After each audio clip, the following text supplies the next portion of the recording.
Y hoy aquí en la gran tertulia de la economía nos acompañan en los estudios de Capital Radio Juan Pedro Moreno, que es el presidente ejecutivo del negocio de WPP en España. ¿Cómo estás, Juan Pedro? Buenos días. Muy bien, buenos días. Cuidado que se escucha el micrófono, perdón. La alegría con la que viene Juan Pedro. La energía, las buenas vibraciones de Juan Pedro Moreno en el comienzo del día. Gonzalo Garnica es consultor empresarial. ¿Qué tal, Gonzalo? ¿Qué tal, Luis Vicente? Aquí andamos. Bien. Todo bien. Alegra verte también. Sí, gracias. Y a José Ignacio Gutiérrez, presidente de la Federación de Servicios Financieros en la Confederación de Cuadros. ¿Qué tal, José Ignacio? Buenas y complejas mañanas. Sí, porque si enfocamos las noticias de la mañana, tenemos la suspensión de la ayuda militar estadounidense a Ucrania, ya de titular de portada, y la entrada en vigor de los aranceles. A eso te refieres, ¿no? Exactamente. Vamos a ver, tú apuntabas, te oía hace un rato cómo apuntabas los futuros del mercado europeo. No hay gran preocupación por aquí, ¿eh? Bueno, vamos a ver cómo evoluciona. La caída es muy limitada. A ver, lo actualizo para ti ahora que lo dices. El futuro del IBEX baja 100 puntos, 9 décimas. Bueno, es que ese es el arranque. A mí es lo que me preocupa, la evolución. Vale. Ya sabes que bueno, yo creo que va a tener más impacto de lo que pensábamos, y luego me preocupa muchísimo la situación de Ucrania, ¿no? A pesar de los acuerdos de Londres, ¿no? Vamos a ver cómo se materializa. Sabíamos perfectamente que lo ocurrido la semana pasada era precisamente una pantomima para justificar esta decisión, sobre todo ante los americanos. Y vamos a ver si no va más, que es la impresión que todos tenemos, y es que en próximas semanas se anuncia incluso la salida de la OTAN. Algo que... ¿La salida de Estados Unidos de la OTAN? Sí, parece que ¿Estamos escuchando bien? Eso sí, es un poco exagerado, ¿no? No es exagerado. Creo que la reunión de Londres del domingo vino por este planteamiento. Yo creo que tanto Macron como el primer ministro británico lo que vino a decirles: señores, esto se va a producir. Esto sí que sería una reconfiguración del orden internacional. Exactamente, ¿no? Y veremos hasta dónde llega. Fíjate, hay algunos analistas que empiezan a hablar y definen a Trump como el hombre de Putin en la Casa Blanca. Wow. Esto empieza a ser mucho más preocupante de lo que creíamos, y lo que en Londres se define, y a mí me lo apuntaban y algunas cosas traigo, es que el compromiso de conjunto de los países es la necesidad imperiosa de aumentar todo, ya no la inversión, sino la producción industrial de defensa para poder ayudar a Ucrania en el más corto plazo de tiempo posible. Y eso es muy difícil. Vosotros, que conocéis muy bien por vuestra colaboración con Infodefensa, sabéis que lo que es la industria de defensa conlleva unos timing, unos tiempos muy difícil para tomar una decisión de ese tipo. Y una cadena de valor muy compleja. Muy compleja, unos proveedores donde Estados Unidos tiene un papel principal en todo el sector de defensa, y esto está muy complicado. Entonces, bueno, pues la preocupación ahora mismo es máxima. Se parecería a la del automóvil. Los automóviles están hechos con piezas fabricados en más de una treintena de países, pues en la defensa, ¿qué decir? Sí, vamos a ver, bueno, veremos qué sucede con Trump, ¿no? En el tema de los aranceles, a España le pilla a contrapié, porque Trump le pone aranceles a la Unión Europea porque tiene un gran déficit comercial con la Unión Europea de 156.000 millones al año. Pero España no contribuye a ese déficit comercial que tienen los americanos. España tiene déficit ella con Estados Unidos. Les vendemos por 20.000 millones y les compramos 30.000 millones. Tenemos un déficit de 10.000 millones. Es decir, que a España no tendría que ponerle aranceles. ¿Qué problema hay? El problema es que, claro, la competencia de replicar con otros aranceles está transferida a la Unión Europea. No es algo que pueda hacer España por sí misma, ¿no? Por eso digo que estamos a contrapié. Pero es que también, según lo veas, ¿no? Un automóvil hecho en España que se vende en Estados Unidos es un automóvil de la Unión Europea vendido en Estados Unidos. No, claro, pero en cualquiera de los casos está demostrado que el mayor superávit comercial con Estados Unidos lo tiene Alemania, seguido de Italia. Francia más o menos equilibra, según las cifras que manejo, y España está, ya digo, en posición deficitaria, ¿no? Así que el impacto es muy desigual. Sí, pero sobre todo que, o sea, lo que está haciendo Trump es poner aranceles con aquellos países con los que tiene un gran déficit comercial. Lo tiene con Canadá y con México porque son sus vecinos, pero lo tiene también con China porque son más competitivos que ellos, pero también lo tiene con Europa porque al final, sobre todo los americanos ricos se pirran por los coches alemanes, por los Mercedes y los BMWs y los Porsche, ¿no? Entonces, ya digo que en este escenario España pues está mal porque vamos a sufrir la política nacional de Trump como si tuviéramos superávit con ellos cuando lo que tenemos es déficit, ¿no? Por lo menos en mercancías, en productos, ¿sí? Luego habría que mirar cómo está la cosa de servicios no turísticos. Juan Pedro. Bueno, yo creo que la verdad que estamos viviendo un momento en el que los economistas tenemos que poner a prueba nuestros conocimientos y toda la teoría, ¿no? Porque en realidad yo creo que vamos a vivir y estamos viviendo un momento de incertidumbre donde es muy difícil planificar en realidad lo que va a pasar. Por dos razones, ¿no? Yo creo que por un lado la política económica de Trump que estamos viendo ahora es una política del corazón, es decir, no de la cabeza, es decir, no es una política basada en estudios económicos y macroeconómicos que proyecten qué le va a pasar a la economía norteamericana como consecuencia de todo esto, sino que probablemente es una economía, una reacción mucho más de corazón que puede tener efectos insospechados. Y por otro lado, yo creo que los economistas estamos acostumbrados a aquello del ceteris paribus, es decir, cómo impacta en nuestros modelos el que una variable determinada cambie radicalmente. Esto es que todo cambia, todas las variables a la vez, porque estamos teniendo en cuenta que cambian los aranceles, lo estabas comentando tú hoy, los tipos de cambio, la reacción que tienen los países devaluando su moneda, cambia las ayudas internacionales que está haciendo Trump, cambia la producción. Y le impacta al propio Estados Unidos. Cambia la industria de defensa, es decir, cuando cambiamos todo... Ha sido la historia que hemos contado esta mañana de la Trump Session, que empiezan a hablar en Estados Unidos, la mezcla de la palabra Trump con recesión. Sí. Hay un indicador de la Fed de Atlanta, que lo estamos mostrando en pantalla para quienes nos siguen por YouTube, que se actualiza constantemente a cada dato que se publica en Estados Unidos. Este se llama GDP Now, es un PIB ahora mismo. ¿Qué está pasando? ¿Y sabes qué ha salido anoche? Menos 2,8% PIB americano en este trimestre. Sí, bueno, tenemos que verlo. La economía norteamericana es una economía que se ajusta a muchísima velocidad. Y yo creo que aquí el tema es ver, al final todos los políticos terminan cayendo o por el mismo, que es por la economía. Si esto genera realmente una inflación galopante en Estados Unidos, tendrán problemas y veremos cambiar sus políticas, porque por la misma razón que llegó él, que fue acusarle a Biden de haber creado toda que inflación. Entonces, yo creo que hay que esperar un poco. Hay que recordar que en un año y medio, o sea, estamos ni en los 100 días de Trump, estamos en los 20 primeros 40, los 50 días de Trump.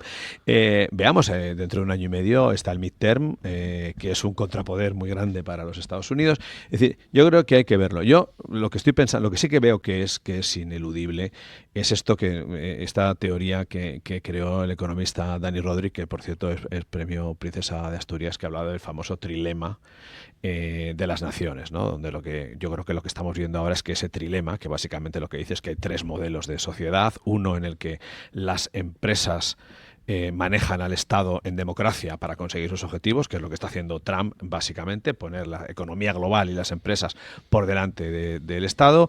Europa básicamente, que lo que hace es que no permite que nada esté por delante del Estado y por lo tanto maneja e impone a las empresas controles, multas y demás para dominarlas. Y por último el mundo de Putin y de China, donde tenemos la empresa Estado que no tiene democracia, pero que también funciona y crece. Yo creo que se ha hecho realidad el trilema de Rodrik y vamos a ver las consecuencias que tiene, ¿no? Muy interesante esto. El problema es que estamos viviendo una época donde se toman decisiones sin saber las consecuencias, ni siquiera analizarlo, tú lo has dicho. ¿Y hasta dónde van a llegar esas consecuencias? Si entramos en esta guerra arancelaria sucesiva, China va a responder, la Unión Europea está sopesando cómo responder, porque tiene un dilema muy complejo. Las consecuencias de todo esto y las reacciones e interreacciones que puede tener la administración Trump con todos estos procesos, y tú lo dices, ni siquiera llegamos a los 100 días, ¿cuáles pueden ser las reacciones, ¿no? Es decir, aquí tenemos un riesgo inmenso, primero en Europa, y el riesgo es, bueno, si tú le das la victoria a Putin, ¿dónde le vas a parar? Pues ya no tiene quien le pare, así de claro. Luego hay un actor muy importante, China, que está a la expectativa. Y esto es muy importante. Y hay un actor principal que es Europa, que es el sufridor en este caso, donde su economía va a ver cómo reacciona. Cuidado, que podemos entrar en una fase muy importante de inflación en Europa. ¿Por qué? Porque podemos ver afectado no ya solamente nuestra producción interna, sino los factores como pueden ser energéticos, donde Europa está totalmente condicionada por factores externos. Esto también es un problema. Sí, o peor, esta inflación, ¿no? Claro, y donde nuestros crecimientos económicos estaban basados en una reducción del coste financiero con las políticas de los bancos centrales, que a lo mejor tienen que frenar en seco. Entonces, toda esta política de decisiones sin analizar las consecuencias, como tú comentabas, tienen una serie de reacciones. No me valen los indicadores, lo que me vale es que en muy corto espacio de tiempo, sin tener capacidad de analizar las circunstancias, tenemos que estar actuando. En todo caso, sí se sabe que cuando entras en una guerra comercial, como mínimo 2 efectos se producen. Uno, hay inflación, suben los precios, porque ya los productos traen un arancel más alto, y en segundo lugar, el volumen total de intercambio se reduce y por lo tanto el sector exterior en los países deja de aportar al crecimiento del PIB o incluso lastra ese PIB, con lo cual pues podemos entrar en recesión, ¿no? En el caso de España no es tan importante porque a Estados Unidos le vendemos el 5% de lo que vendemos fuera y por ejemplo a Europa en su conjunto es el 75%, con lo cual desde el punto de vista de cuánto incide los aranceles de Trump en las exportaciones españolas no es mucho. Directo pero indirecto. Si claro, vecinos, ahí está la cosa, claro. pero como nuestros dos grandes clientes son Alemania y Francia, si ellos a su vez sufren esa política arancelaria de Trump y responden con otra similar, la Unión Europea, pues entonces se deprimirá también el consumo de estos países y entonces sí lo pagaremos los españoles. Sí. Luego, ¿cuál es la moraleja? Que hay muchos efectos sostenidos, estoy contigo, que no se conocen, pero hay dos que sí se conocen, que es más subida de precio y menos crecimiento del Producto Interior Bruto. Y eso puede llegar a la recesión, claro, y Alemania está a punto, por otra parte, ¿no? Claro, a mí hay una variable que yo creo que es la importante y es la que tenemos que poner foco, y es que Europa podría o debería hacer algo y dejar de hablar. Es decir, que yo creo que ese es el tema importantísimo. Ahora tenemos un reto de mayor gasto en defensa, seguramente en Europa. Bueno, eso también genera temas económicos. Ya hemos visto que de repente hemos espabilado un poquito en el tema energético. Hoy nuestra querida Ursula von der Leyen ya empieza a decir, bueno, quizá habría que dar más espacio a las empresas para que respiren un poquito más en la cosa ecológica. O sea, nos han tenido que pegar un puñetazo en la cara para despertar. Y bueno, aparte yo no digo que nos lo mereciéramos y lo estábamos esperando, pero bueno, yo creo que lo que está haciendo Trump claramente, y por eso insisto en el tema que estamos en los 100 días, yo creo que no es más que la declinación del Let's Make America Great Again. Es un mensaje interno totalmente para los americanos. Es Let's Make America Great Again. Y todo esto que está diciendo, todo este teatro gigante que ha montado, es decirle a sus votantes, señores, Estados Unidos es fuerte, ha vuelto y de mi mano va a ser grande de nuevo. Veamos si lo consigue o no, pero yo lo leo todo en clave simplemente política interna americana. Let's make America great again. Y no piensa mucho más que eso. Dice todo lo que se le pasa por la cabeza para demostrar que Estados Unidos es un país que ha vuelto con una fuerza increíble. Y es lo que está demostrando. Yo creo que a Trump le da exactamente igual lo que haga de momento Rusia, lo que le pase a Ucrania. Él está hablando totalmente en mensajes, desde mi punto de vista, muy de consumo interior, con unas consecuencias espeluznantes para el resto del mundo, por supuesto, pero no es nada más allá de lo que ya anunció que iba a hacer. Ese es el problema, es decir, está rompiendo los equilibrios geopolíticos que había. Como venimos diciendo, se rompe el equilibrio político que se crea después de la Segunda Guerra Mundial, las reuniones de Potsdam y de Yalta. Hay actores nuevos que sustituyen unos a otros. China ha sustituido a la antigua URSS, pero tenemos ahí un actor, Rusia, con un papel que quiere recuperar, pero que económicamente no tiene la capacidad para tener ese papel. Hay un papel de Europa que está devaluado, pero que sigue siendo un importantísimo. No olvidemos que el PIB del conjunto de la Unión Europea son 16 billones de dólares. El norteamericano son 26 billones de dólares. Y China son 20 billones de dólares. O sea, somos la tercera zona económica. El PIB de Rusia apenas es 1.800.000 millones de dólares. Es decir, el papel que puede jugar realmente fuera el factor militar es muy pequeño el de Rusia. El dinero congelado ruso lo tenemos congelado los europeos, ¿no? Los 200.000 millones. Sí, pero ¿qué supone? Fíjate el importe del que estamos hablando. Ese es uno de las bazas de negociación, es decir, ese capital congelado que se destina a la reconstrucción de Ucrania si llegamos a un acuerdo de paz, ¿no? Incluso se habla de que podría haber más, incluso hasta 400.000 millones. Es una cifra muy importante. Pero fíjate, el coste de la reconstrucción va a superar con mucho los 600.000 millones de dólares. Un tercio de lo necesario. En cualquiera de los casos, lo que sí yo veo y critico es que la Unión Europea lo vierte todo en términos económicos de gasto, o sea, de a ver cómo gastamos más. Ya pasó con el informe Draghi y el informe de Enrico Letta, que sí, bueno, nos estamos quedando atrás en una serie de asuntos como los tecnológicos, pues vamos a ver cómo gastamos más, ¿no? Y con esto de la defensa pasa lo mismo, todo al final es cuánto gasto en relación con el PIB, pero para mí hay muchos más factores que influyen en una defensa eficiente, ¿no? Por ejemplo, tener un poco más de espíritu de defensa y de ardor guerrero y de prestigio de los ejércitos, que solamente son admitidos casi como ONGs con pistola, es decir, gente que va a asistir cuando hay una catástrofe natural, y con lo cual evidentemente está muy bien, pero no es la función primordial de ningún ejército, ¿no? Quiero decir que hay una filosofía latente en toda Europa que rechaza, que expele, que bueno, pues que se pone de perfil cuando le hablas de temas militares, y parece que lo único que se entiende es a ver cómo ahora ya no podemos saltar las reglas fiscales. Lo hicimos hace 5 años con lo de la pandemia, luego nos ha dicho Draghi que no la saltemos con lo del atraso tecnológico, y ahora nos vamos a volver a saltar con el asunto de los gastos de defensa. Bueno, pues es una parte del problema, evidentemente, pero para mí no es el problema central. Yo creo que la otra parte es lo que tú comentabas. Efectivamente, Europa es la tercera región mundial, pero no deja de ser una región que estamos comparando con una unidad de acción, que son los Estados Unidos, y con una unidad de acción que es China. Yo creo que esta es la prueba del 9 de Europa, porque la Europa que tú describías en cifras es una agrupación de cosas, pero no una unidad de acción. Es decir, en gasto militar, efectivamente, Europa gasta ya muchísimo si la sumáramos, pero es que no lo podemos sumar, porque no podemos contar con las armas nucleares francesas porque no nos la van a dejar, nosotros no vamos a mandar tropas, el otro se baja del carro si haces cualquier cosa. Es decir, no hay unidad. Y yo creo que es el momento de probar si Europa tiene que dar un paso más, esta es mi opinión personal, tiene que dar un paso más de verdad, de cesión de soberanía, para crear una unidad de acción en Europa que hoy no existe.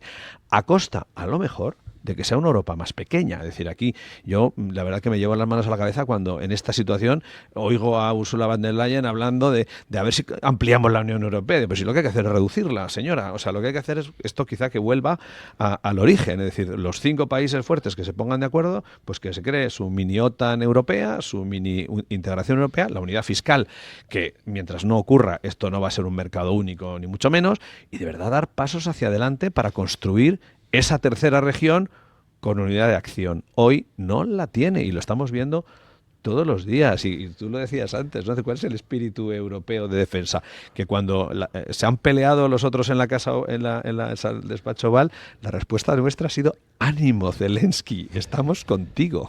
Bueno, hay 3 países y medio que son esenciales en esa Europa de núcleo duro, ¿no? Son Francia, Alemania, el Reino Unido. El Reino Unido, fuera de la claro. Unión, e Italia, quizás, ¿no? Claro. Yo creo que la Unión Europea no va a tomar ningún acuerdo, porque casi todo es por unanimidad. Casi todas las decisiones gruesas necesitan la unanimidad y no la va a haber. Tenemos a Orbán, tenemos los países pequeños. Otro día hablaba con un gran político de la Unión Europea y decía, bueno, es curioso, es que en la Unión Europea, en el Consejo, en el Parlamento, los que más hablan son los más pequeños. O sea, son los que más enredan, los que más hablan. Esto lo decía un gran político europeo. Es que habría que crear una Europa donde opinamos los grandes y los que ponemos dinero, no los pequeños. Por eso ha sido la reunión de París y la reunión de Londres, ¿no? Han ido determinados países, no han ido todos.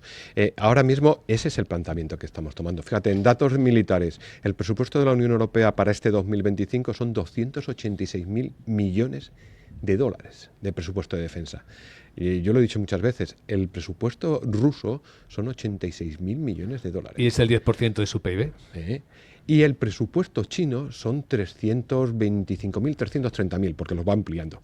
Estados Unidos tiene un presupuesto de más de 800.000 millones de dólares. Sí, no hay color. Es decir, ¿cuál es el problema real de Europa? El problema de Europa lo decía Gonzalo, eficiencia en el gasto y coordinación en el gasto de defensa. No estamos tan mal. O sea, no es pequeño la inversión y el gasto que tenemos en defensa. Lo que pasa es que cada uno tratamos de hacer nuestro mini ejército. Necesitamos eficiencia en el gasto y en la inversión en defensa y coordinación. Y eso es verdad que nos falta. Pero si lo que nos está requiriendo ahora mismo Estados Unidos es que lleguemos a los 400.000 millones de dólares en gastos de defensa de la Unión Europea. Pero es que todo ello necesita una industria, pues claro, no va a ser solo para comprar armamento norteamericano, es desarrollar una industria, lo cual dedicas al menos prácticamente una década para poderla poner en funcionamiento. Habría que hacer un Airbus, ¿no? Cada uno fabricar una parte del ejército. Claro, yo insisto en el tema de que hace falta esa unidad de acción, porque la guerra actualmente tiene dos elementos. Tiene una disuasorio, que pasa por armas nucleares. Es el objetivo principal. Que pasa por armas nucleares que en Europa solo tienen Francia y el Reino Unido. El Reino Unido fue en la Unión Europea y Francia, bueno, lo que digo, no las va a poner a disposición de Europa, ni muchísimo menos, no lo va a hacer. Y la otra parte que es la guerra convencional que es la que se está librando. La guerra convencional, armarse, que es lo que no estamos, lo que no tenemos todavía, tarda 20 años. El otro día me contaban que los F-35 que le compra la Unión Europea a Estados Unidos, para despegar necesitan que alguien en Estados Unidos active el software que les permite despegar, sí. Y los Airbus, el 70% de los materiales con los que están construidos es de importación. Es decir, ¿cuánto vamos a tardar en consolidar una industria de defensa europea? Pues 20 años, too late. Y por otro lado, la parte disuasoria, pues es que no nos va a funcionar porque no hay esa unidad de acción, ¿no? Yo voy más allá, yo incluso me preocupo cuando dice Estonia me siento amenazada, por favor ayudadme. Yo digo, no sé cuánto tiempo vamos a tardar los españoles en decir ayúdame, que el rey de Marruecos, que por cierto gasta en ejército y en defensa muchísimo más de lo que uno piensa, pues decida que a perro flaco todos son pulgas y empiece a tocarnos las narices. Pues realmente el problema no sería Marruecos, yo lo digo muchas veces, el problema es Argelia. ¿Para España? Para España es un país de la órbita rusa, con material rusa, que también no para de comprar y de adquirir armamento. No olvidemos que Argelia es un grandísimo productor de gas y de petróleo, con lo cual tiene capacidad económica. Y Marruecos, dentro de cabe, aunque seamos mal avenidos en muchos momentos, es un país occidental. Y esto no lo olvidemos, de la órbita norteamericana, y hará lo que Norteamérica diga, no lo que él quiera. Mientras Argelia es un país del entorno ruso y chino, bueno, pues no va a obedecer nunca a Estados Unidos, y es la amenaza real. Sí, pero el problema es que Ceuta, Melilla y las Canarias no están en Argelia, están en las costas de Marruecos. Bueno, esa es una guerra de amigos, claro, como decimos, ¿no? Ahora, también estaba viendo el otro día el dato de que en España hay 1 millón de marroquíes viviendo, y en Marruecos, ¿sabéis cuántos españoles hay? Hay 6.700 nada más. Fijaros la asimetría y me imagino que eso personas. También sería algo que podríamos hacer valer en un momento dado si tuviéramos problemas. Sin embargo, las empresas españolas utilizan Marruecos como un destino de inversión muy importante, ¿no? Y muy amigable en la mayor parte de las ocasiones. La gran tertulia de la economía en Capital Radio con José Ignacio Gutiérrez, Gonzalo Garnica y Juan Pedro Moreno. Gracias y buen día. Gracias, un abrazo. Gracias.